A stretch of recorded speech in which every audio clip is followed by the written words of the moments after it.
اعلی حضرت مفتی اعظم حجت الاسلام بریلی تجھے سلام۔ السلام علیکم ورحمۃ اللہ تعالی وبرکاتہ۔ مرکز اہل سنت جامعہ رضویہ منظر اسلام کے یوٹیوب چینل ہم سبق درس نظامی میں آپ کا خیر مقدم ہے۔ پیارے بچوں، جنہوں نے ہمارے چینل کو اب تک سبسکرائب نہیں کیا ہے وہ ضرور سبسکرائب کر لیں اور بیل آئیکن یعنی گھنٹی بھی بجا دیں تاکہ ہر ویڈیو کی نوٹیفیکیشن اطلاع آپ تک اپلوڈ کرتے ہی پہنچ جائے، اور اپنے دوستوں سے بھی شیئر کریں، اور بات پسند آئے تو لائک بھی کیا کریں، اور اپنے قلبی تاثرات کو کمنٹ کر کے بھی ضرور بتائیں۔ اب آپ کے سامنے جامعہ رضویہ منظر اسلام کے ایک اہم استاذ حضرت مولانا مفتی محمد ابراہیم صاحب قبلہ آپ کو نور الانوار کا درس دیں گے۔ آپ ان کے درس کو دھیان سے سنیں۔ بسم اللہ الرحمن الرحیم۔ ولما فرغ عن بیان اقسام الناسخ شرع فی بیان اقسام المنسوخ۔ ما سبق میں مصنف نے ناسخ کے اقسام ذکر کیے 4، ٹھیک ہے۔ اب اس کے بیان سے فارغ ہونے کے بعد یہاں سے منسوخ کے اقسام کو ذکر کرتے ہیں۔ منسوخ کتاب اللہ کے منسوخ کے اقسام، کتاب اللہ کی انہوں نے قید لگائی ہے۔ کیوں قید لگائی ہے کتاب اللہ کے ساتھ، اس کا ذکر آگے کریں گے۔ فرماتے ہیں منسوخ اس کی چند قسمیں ہیں، منسوخ کی چند قسمیں ہیں۔ ایک منسوخ وہ کہ جس کی تلاوت اور حکم دونوں منسوخ ہو، تلاوت بھی منسوخ اور حکم بھی منسوخ۔ وہ آیات کہ جن کا نہ اب حکم باقی ہے اور نہ وہ قرآن میں بطور تلاوت کے باقی ہیں، جیسے کہ قرآن کی وہ آیات اور وہ حصہ کہ جو نبی اکرم صلی اللہ علیہ وسلم کی حیات طیبہ میں منسوخ کر دیا گیا، وہ حصہ وہ آیات۔ جیسے کہ ایک روایت میں یہ ہے کہ سورہ احزاب یہ سورہ بقرہ کے برابر تھی۔ کس کے برابر تھی؟ سورہ بقرہ۔ جیسے سورہ بقرہ ہے نا لگ بھگ 2.5 پاروں میں، ایسے ہی سورہ احزاب تھی، سورہ احزاب، لیکن اس کے اکثر حصے کو منسوخ کر دیا گیا، اور اب جو باقی ہے وہ تقریباً اب جو باقی ہے مصاحف میں وہ لگ بھگ 70 آیات ہیں۔ کتنے ہیں؟ 70 آیات۔ اور سورہ بقرہ کی جب برابر تھی وہ سورہ احزاب تو اس میں تقریباً 300 آیات تھی۔ کتنی تھی بیٹا؟ 300 آیات۔ اور اب فی الحال جو قرآن میں موجود ہے وہ 70 آیات۔ تو دیکھو کتنی آیات کو اس کی منسوخ کر دیا گیا۔ اب نہ ان آیات کا حکم باقی ہے اور نہ وہ آیات بطور تلاوت کے باقی ہیں۔ بات سمجھ آ گئی؟ ایسے ایک روایت میں یہ ہے کہ سورہ طلاق جو ہے، یا ایھا النبی اذا طلقتم النساء فطلقوهن، ہے نا، یہ سورہ طلاق۔ تو سورہ طلاق بھی سورہ بقرہ کے مثل تھی، اس کے برابر تھی، لیکن اب جو قرآن میں سورہ طلاق موجود ہے وہ 12 آیات ہیں، 12 آیات۔ وہ تھی کتنی؟ سورہ بقرہ کے برابر۔ تو کتنے حصے کو اس کے منسوخ کر دیا گیا، تلاوت بھی اور حکم بھی، ٹھیک ہے۔ ایک قسم۔ دوسری قسم وہ ہے کہ حکم منسوخ ہے لیکن تلاوت منسوخ نہیں ہے۔ کیا بیٹا؟ حکم منسوخ ہے لیکن تلاوت باقی ہے۔ جیسے کہ لکم دینکم ولی دین، لکم دینکم میرے لیے میرا دین، تمہارے لیے تمہارا دین۔ بس میں یہ کہ نہیں، تو یہ آیت کریمہ کا جو حکم ہے وہ حکم منسوخ ہے، وہ حکم منسوخ ہے لیکن تلاوت قرآن میں آج بھی باقی ہے۔ ایسے ہی پیچھے پڑا آپ نے وہ آیات جو معاف کرنے اور درگزر کرنے پر دلالت کرتی ہیں۔ کتنی آیات؟ 70 آیات تقریباً، ٹھیک ہے۔ وہ سب کی سب آیات ان کا حکم منسوخ ہے آیات قتال سے، لیکن قرآن میں وہ آیات تلاوت کے طور پر موجود ہیں، تلاوت کے طور پر موجود ہے۔ تو حکم ان کا سب کا منسوخ ہے لیکن تلاوت باقی ہے۔ 2 قسمیں دیکھو۔ فرماتے ولما فرغ عن بیان اقسام الناسخ، اور جب فارغ ہو گئے مصنف ناسخ کے اقسام کے بیان سے تو شروع ہوئے منسوخ کے اقسام کے بیان میں۔ منسوخ کس کا؟ کتاب اللہ کی منسوخ۔ فرماتے فقال، تو فرمایا والمنسوخ انواع التلاوہ، اور منسوخ چند قسمیں ہیں، التلاوت والحکم جمیعا، تلاوت اور حکم دونوں منسوخ ہو۔ وَهُوَ مَا نُسِخَ مِنَ الْقُرْآنِ، اور وہ ہے جو نسخ منسوخ کر دیا گیا قرآن سے نبی اکرم کی زندگی میں بالانسا، بھلا کر، بالکل اس کو بھلا دیا گیا ان کے ذہنوں سے. كما روي ان سورة الاحزاب كانت تعدل سورة البقرة في ضمن 300 آية، جیسے کہ روایت کیا گیا کہ سورہ احزاب سورہ بقرہ کے برابر تھی 300 آیات کے ضمن میں. والآن بقیت علی ما فی المصاحف فی ضمن 70 آیہ، اور اب وہ باقی ہے جو مصاحف میں ہے 70 آیات کے ضمن میں. ورویہ وکما رویہ، اور جیسے کہ روایت کیا گیا ان سورۃ الطلاق کانت تعدل سورۃ البقرہ، کہ سورہ طلاق سورہ بقرہ کے برابر تھی. والآن بقیت علی ما فی المصاحف فی ضمن 12 آیہ، اور اب وہ جو سورہ طلاق مصاحف میں ہے وہ 12 آیات کے ضمن میں. والحکم دون تلاوہ، دوسری قسم کیا ہے کہ حکم منسوخ ہو تلاوت نہیں، تلاوت باقی ہو. جیسے کہ اللہ تعالیٰ کا ارشاد لکم دینکم ولی دین، ونحو یہ اس کے مثل قدر 70 آیہ، 70 آیات کی مقدار، کلها منسوخ بآیات القتال، یہ سب کی سب منسوخ ہیں آیات قتال سے. وقیلا، اور ایک قول یہ 70 نہیں بلکہ 120 آیات ہیں. کتنی بیٹا؟ 120 آیات ایسی ہیں جو عدم قتال پر دلالت کرتی ہیں. 120 آیات قرآن میں ہیں جو اس بات پر دلالت کرتی ہیں کہ ان سے جنگ نہ کرو، انہیں معاف کر دو، درگزر کر دو، ان سے اعراض کرو، لیکن وہ سب کی سب بعد منسوخ ہو گئی آیت قتال سے. وقیل 120 آیہ، اور کہا گیا ہے کہ 120 آیات ہیں عدم قتال کے باب میں منسوخ ہیں آیت قتال سے. ٹھیک ہے بھائی. وسوا آیات عدم القتال 20 آیہ منسوخۃ التلاوہ علی رأی صاحب الاتقان، اور فرماتے ہیں 120 آیات تو یہ ہیں کہ جو منسوخ ہیں آیات قتال سے. فرماتے ہیں عدم قتال کے علاوہ جو آیات ہیں، کیا بیٹا؟ عدم کیا ہوا؟ فرماتے ہیں آیات عدم قتال والی جو آیات ہیں 120، ان کے علاوہ 20 اور آیات ایسی ہیں کہ جن کا حکم منسوخ ہے، ان کا حکم منسوخ ہے لیکن تلاوت باقی ہے، امام صاحب اتقان کی رائے کے مطابق. اتقان بیٹا ایک کتاب کا نام ہے، یہ پہلے تخصص میں پڑھائی جاتی تھی، شاید اب نہیں پڑھائی جاتی ہے. اتقان. تو وسوا آیات عدم القتال، اور آیات عدم قتال کی آیات کے علاوہ 20 آیہ 20 آیات ہیں منسوخۃ الحکم، جو حکم منسوخ ہے علی رأی صاحب الاتقان. فرماتے ہیں عندی، یہ تو امام صاحب اتقان کا مذہب ہے، 20 آیات ہیں اس کے علاوہ، لیکن میرے نزدیک انہا زائدہ علی 20 الی 40 او اکثر، لیکن میرے نزدیک یعنی مصنف کے نزدیک وہ آیات 20 پر زائد ہیں، 40 تک یا اس سے بھی زیادہ، یعنی 40 یا اس سے بھی زیادہ آیات ایسی ہیں عدم قتال کے علاوہ کہ جن کا حکم منسوخ ہے، تلاوت باقی ہے. فرماتے ہیں اگر سنو بیٹا، وعلم ھذا کلہ فرض، اور ان سب کا جان لینا فرض ہے. یہ آیت کے بارے میں معلوم ہوگا کہ اس کا حکم منسوخ ہے، تلاوت باقی ہے، تبھی تو انسان اس پر عمل کرے گا. اور اگر اسے پتہ ہی نہیں تو قرآن کی آیت پڑھی اور اسی سے استدلال کر دیا، حالانکہ وہ تو حکم منسوخ ہو چکا ہے. سمجھ گئے نا؟ اس لیے ان کا سیکھنا فرض ہے. وعلم ھذا کل فرض، اور ان سب کا سیکھنا فرض ہے علی الذی، اس انسان پر یعمل بالقرآن، جو قرآن پر عمل کرتا ہے. کیوں؟ لیمیز الناسخ من المنسوخ، تاکہ ناسخ کو منسوخ سے تمیز دے سکے. وَيَعْمَلُ بِالنَّاسِخِ دُونَ الْمَنسُوخِ، اور وہ ناسخ پر عمل کرے، منسوخ پر نہیں. فرماتے ہیں اگر سیکھنا ہے تو ملیں گی کہاں؟ وَقَدْ بَيَّنْتُ كُلَّ ذَلِكَ بِالتَّفْصِيلِ، اور میں نے ان سب کو، ان پوری آیات کو تفصیل سے بیان کر دیا ہے تفسیر احمدی میں. بِمَا لَا يُتَصَوَّرُ الْمَزِيدَ عَلَيْهِ، کہ جس پر اور مزید تصور نہیں کیا جا سکتا کتب ابو حنفیہ میں. وَإِنْ بَيَّنَهُ الشَّافِعِيَّةُ، اگرچہ شوافع نے اس کو اور زیادہ طویل ذکر کیا ہے اپنی کتابوں میں. بھائی سمجھ میں آگے بات؟ تو دو قسمیں ہوئیں، ایک وہ کہ تلاوت اور حکم دونوں منسوخ ہو، اور ایک قسم یہ کہ حکم منسوخ ہو، تلاوت منسوخ نہ ہو. تیسری قسم سنو بیٹا، فرماتے تلاوت منسوخ ہو، حکم منسوخ نہ ہو. کیا بیٹا؟ تلاوت منسوخ ہو، حکم منسوخ نہ ہو، حکم باقی ہو، تلاوت نہ رہی ہو. جیسے کہ اگر شادی شدہ انسان زنا کر لے تو سزا کیا ہے؟ رجم کرنا، سنگسار کرنا.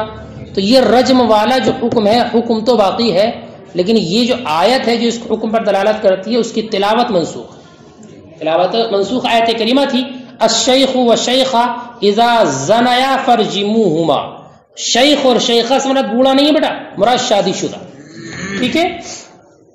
ایسی حضرت عبداللہ ابن مسعود رضی اللہ تعالیٰ عنہ کی قرات ہے روزوں کے بارے میں، فمن لم یجد فصیام ثلاثۃ ایام متتابعات، ہے نا، یمین کا کفارہ جہاں پر ذکر کیا ہے، قسم کا کفارہ، کیا بیٹا قسم کا کفارہ، تو اس میں ذکر کیا ہے کہ اگر قسم توڑ دی ہے تو اس کا کفارہ ایک صورت یہ ہے کہ 3 روزے رکھ لے، کیا بیٹا پورا آیت کریمہ فکفارتہ اطعام 10 مساکین، کیا اطعام 10 مساکین، اور من اوسط ما تطعمون اہلیکم او کسوتم او تحریر رقبہ، کہ یا تو کھانا کھلا دے یا غلام آزاد کر دے یا 10 مسکینوں کو کپڑے پہنا دے، تینوں میں اختیار ہے، جو چاہے کر لے۔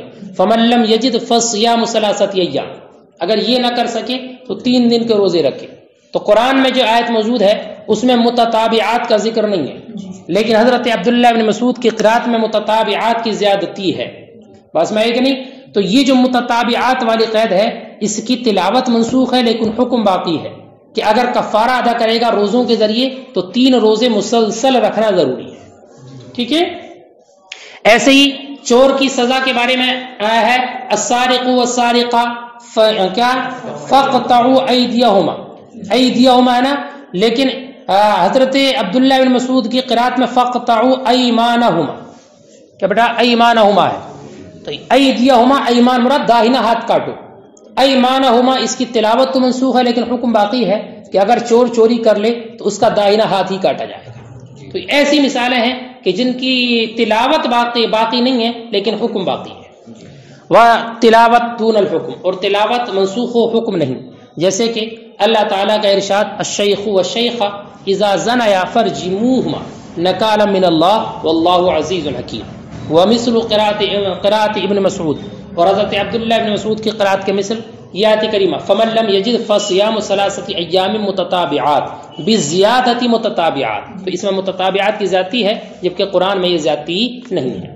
وقولہ فقطعوا، آپ کا قول فقطعوا ایمانہما، جبکہ قرآن میں جو موجودہ قرات ہے فقطعوا ایدیہما مکان قولہ ایدیہما، ٹھیک ہے۔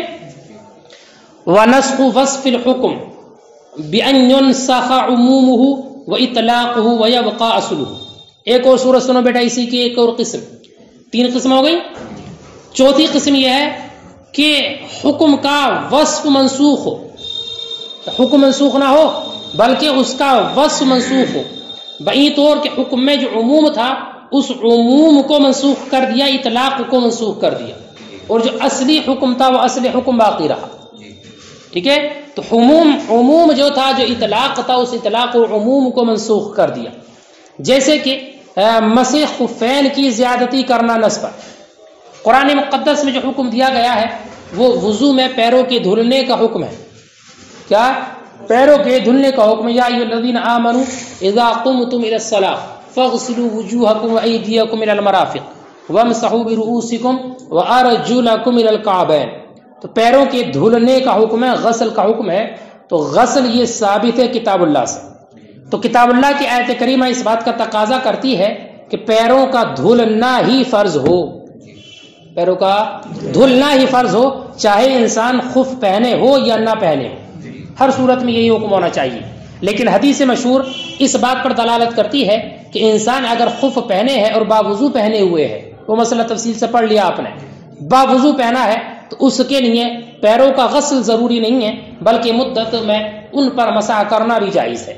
تو یہ حدیث مشہور نے اس اطلاق کو منسوخ کر دیا جو آیت کریمہ میں ہے، آیت کریمہ کے حکم کو منسوخ نہیں کیا ہے بلکہ اس کے اطلاق کو منسوخ کر دیا ہے کہ ہر حال میں پیروں کا دھونا واجب نہیں ہوگا بلکہ پیروں کا دھونا اسی وقت واجب ہوگا جب کہ خف نہ پہنے ہو، ٹھیک ہے۔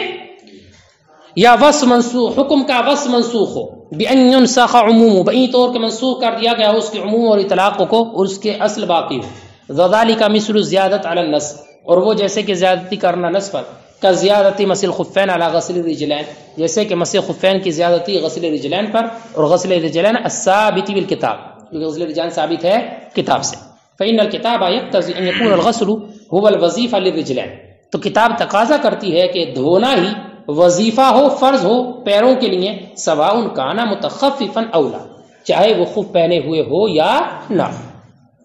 والحدیث المشہور، اور حدیث مشہور نے منسوخ کر دیا اس اطلاق کو، وقال، اور فرمایا انما الغسل اذا لم یکن لابس الخفین، کہ غسل اس وقت ہوگا جب کہ خف پہننے والا نہ ہو.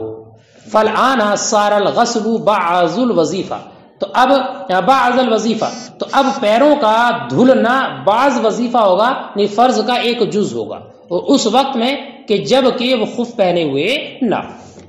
فإنها نسخ عندنا، تو یہ ہمارے نزدیک نسخ ہے، لیکن حکم کا نسخ نہیں ہے، بلکہ حکم کا جو وصف اطلاق ہے، وصف عموم ہے، اس کا نسخ ہے. وعند الشافعی تخصیص، اور امام شافعی کہتے ہیں کہ یہ تخصیص ہے اور بیان.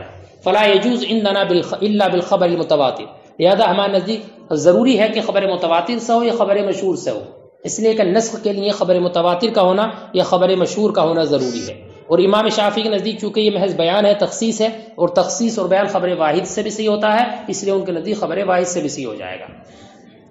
فلا يجوز عندنا الا بالخبر المتواتر، تو یہ ہمارے نزدیک صحیح نہیں ہوگا مگر خبر متواتر سے یا مشہور سے، جیسے کہ دوسرے تمام نسخ. وعنده، اور امام شافعی کے نزدیک یجوز بخبر الواحد، یہ جائز ہے خبر واحد سے اور قیاس سے، جیسے کہ باقی بیان کی ساری صورتیں خبر واحد سے صحیح ہوتی ہیں. حتی اثبت، یہاں تک کہ امام شافعی نے ثابت کیا ہے زیادت النفی، نفی کرنے کی زیادت. نفی سمجھ رہے ہو کیا ہے؟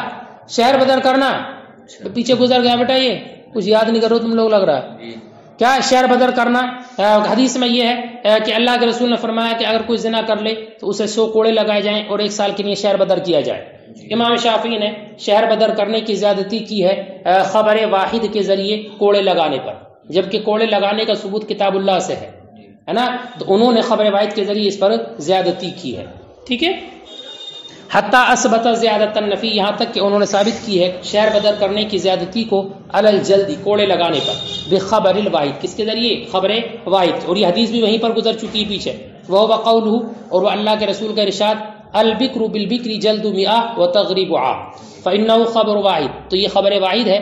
یجوز الزیادۃ بھی علی الکتاب، اس سے کتاب اللہ پر زیادتی جائز ہے، جو دلالت کرتی ہے کتاب اللہ علی الجلدی فقط، صرف کوڑے لگانے پر، امام شافعی کے نزدیک. وزیادت قید الایمان، ایسے ہی انہوں نے ثابت کیا ہے قید ایمان کی زیادتی کو کفارہ یمین و ظہار میں، یہ بھی گزر چکا ہے وجوہ فاسدہ کے بیان میں. ٹھیک ہے، کہ وہ یہ کہتے ہیں کہ کفارہ یمین اور کفارہ ظہار میں قید ایمان کا اعتبار کیا جائے گا قیاس کرتے ہوئے کفارہ قتل پر، کہ وہاں پر قید ایمان کا ذکر ہے، لہذا مطلق کو مقید پر محمول کیا جائے گا. اور زیادتی کو ثابت کیا قید ایمان کی کفارہ یمین اور کفارہ ظہار میں بالقیاس علی کفارۃ القتل، کفار قتل پر قیاس کرتے ہوئے، المقید بالایمان، جو کفار قتل کے مقید ہے ایمان سے. ومن قتلہ منکم متعمدا ومن قتل منکم خطأ فتحریر رقبۃ مؤمنہ، فإنہ یجوز زیادۃ بھی علی نص الکتاب، تو اس سے جائز ہے کتاب اللہ پر نص کتاب پر زیادتی کرنا جو دلالت کرتی ہے اطلاق پر. فرماتے ہیں ومثل ھذا کثیر بیننا وبینہ، اور اس جیسی مثالیں ہمارے ان کے درمیان بہت ہیں کہ وہ زیادتی کو ثابت کرتے ہیں، ہم نہیں مانتے. اب بیٹا ایک بات سنو، یہ جو کہا تھا نا کہ یہ منسوخ کے اقسام ہے کتاب اللہ کی، کیا وجہ ہے کہ کتاب اللہ کے منسوخ کے اقسام ہے، سنت کے منسوخ کے اقسام کیوں نہیں ہے؟ اس کی وجہ فرماتے ہیں کہ ہم نے اس تقسیم کو کتاب اللہ کے ساتھ خاص کیا ہے. کیوں خاص کیا ہے؟ اس کی وجہ یہ ہے کہ کتاب اللہ کی نظر سے تلاوت متعلق ہوتی ہے، نماز کا جواز اور عدم جواز متعلق ہوتا ہے. ٹھیک ہے، اور اسی کے اعتبار سے حکم کا ثبوت ہوتا ہے، عمل کرنا واجب ہوتا ہے. تو جائز ہے کہ ان میں سے کوئی ایک منسوخ ہو جائے دوسرا منسوخ نہ ہو. کیا مطلب؟ اور یہ بھی جائز ہے کہ دونوں منسوخ ہو جائیں، یعنی ایسا جائز ہے کہ تلاوت منسوخ ہو حکم منسوخ نہ ہو، یا حکم منسوخ ہو تلاوت منسوخ نہ ہو، اور یہ بھی جائز ہے کہ دونوں منسوخ ہو جائیں. جبکہ حدیث سے مسائل وغیرہ کا ثبوت اگرچہ ہوتا ہے، لیکن اس سے نماز کا جواز یا عدم جواز کا کوئی معاملہ نہیں ہے، اس کی تلاوت کا کوئی معاملہ نہیں. ٹھیک ہے. وَإِنَّمَا خَصَّصْنَا هَذَا التَّقْسِيمَ، اور ہم نے خاص کیا اس تقسیم کو کتاب اللہ سے، لِأَنَّهُ يَتَعَلَّقُ بِنَظْمِهِ التِّلَاوَةِ، اس لیے کہ متعلق ہے اس کی نظم سے تلاوت اور جواز صلاۃ، وَبِمَعْنَاهُ، اور اس کے معنی سے عمل کرنا واجب ہے، وَالْإِطْلَاقُ، اور کیا اسی کے معنی سے متعلق ہوتا ہے عمل کا وجوب اور اطلاق، یعنی مطلق ہونا. فَجَازَ، تو جائز ہے، أَن يَنسَخَ أَحَدُهُمَا دُونَ الْآخَرِ، کہ ان میں سے ایک منسوخ ہو دوسرا نہ ہو، وَأَن يَنسَخَ جَمِيعًا، اور یہ کہ دونوں منسوخ ہو جائیں، وَأَن يَنسَخَ اطلاقُ، اور یہ کہ اس کا اطلاق منسوخ ہو ذات منسوخ نہ ہو، جیسے کہ پیچھے گزرا کہ حکم باقی رہے گا لیکن اس کا وصف اطلاق منسوخ ہو جائے گا. بخلاف سنت کے، فإنه لا يتعلق بنظمها احکام، کہ اس کی نظم سے احکام متعلق نہیں ہوتے. اب اس کا مطلب یہ نہیں ہے کہ احکام کا ثبوت نہیں ہوتا، ثبوت تو ہوتا ہے لیکن نظم سے احکام متعلق نہیں ہوتے، اس کے معنی وغیرہ سے ان کا ثبوت ہوتا ہے. لیکن قرآن کی نظم کا اعتبار کیا جاتا ہے، اس کو تلاوت کرنا ہے تو خالی تلاوت کر لے، انسان مفہوم کو سمجھے یا نہ سمجھے نماز صحیح ہو جائے گی. ولا یزاد علی الخبر المشہور بخبر آخر، اور ایسے زیادہ نہیں کی جاتی خبر مشہور پر دوسری خبر سے، فی عرف الشرع، عرف شرع، یعنی ایک خبر مشہور سے مشہور پر دوسری خبر مشہور کے ذریعے زیادتی نہیں کی جاتی. فلم یجری ھذا التقسیم فیہا، تو یہ تقسیم اس میں جاری نہیں ہوگی. کس میں؟ سنت میں یہ تقسیم جاری نہیں ہوگی، صرف کتاب اللہ میں رہے گی. اس لیے ہم نے اس تقسیم کو خاص کیا کتاب اللہ کے ساتھ. بیٹا اب منسوخ کے چند اقسام ہو جائیں گے. ایک وہ منسوخ کہ جس کی تلاوت اور حکم دونوں منسوخ ہو، اور ایک وہ کہ جس کی تلاوت منسوخ ہو حکم منسوخ نہ ہو، اور ایک وہ کہ جس کا حکم منسوخ ہو تلاوت باقی ہو منسوخ نہ ہو. ٹھیک ہے، اور ایک وہ کہ حکم کا وصف اطلاق یا وصف عموم منسوخ ہو، اصل حکم باقی. ٹھیک ہے.